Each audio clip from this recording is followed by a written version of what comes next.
Avoir ces temps-là, c'est super. Et donc voilà, je me suis rendu compte que je pouvais ne pas vivre à 1000 à l'heure et être quand même épanoui.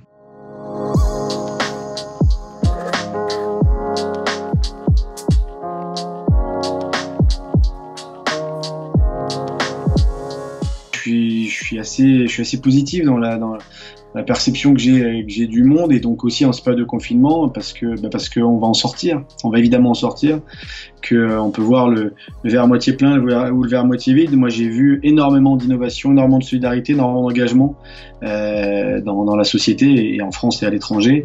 Je suis optimiste quant à notre capacité collective à rebondir et à nous reconstruire.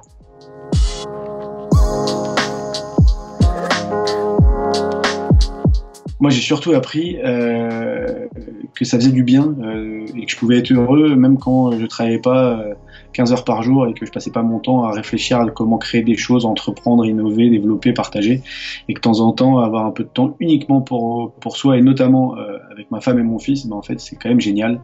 Moi, j'ai passé ma vie à voyager quand j'étais sportif de niveau, et même depuis que j'ai pris ma retraite sportive, et donc avoir ces temps-là, c'est super. Et donc voilà, je me suis rendu compte que je pouvais ne pas vivre à 1000 à l'heure et être quand même épanoui.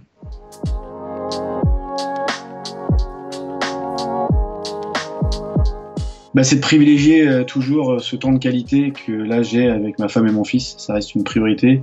Je me suis posé beaucoup de questions professionnellement parlant. Moi, je travaille à GIEA, je suis président de l'association Comme les autres, dans l'accompagnement social de personnes victimes d'accidents de la vie. Je suis associé d'une entreprise d'événementiel et de gestion de carrière de sportifs de haut niveau handicapés qui s'appelle Handiamo. Donc là, on est une activité qui est à l'arrêt parce que quasiment parce qu'il est très compliqué d'organiser des événements alors qu'on n'a plus le droit de le faire.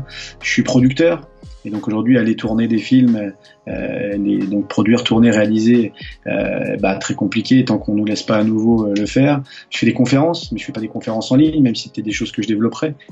Mais aujourd'hui, mes conférences sont face à un public, on interagit dans des salles fermées souvent. Je suis directeur d'un tournoi international de tennis en fauteuil qui a lieu là après Roland-Garros, qui a été décalé donc du 12 au 17 octobre à l'Académie Moratoglou dans le sud de la France.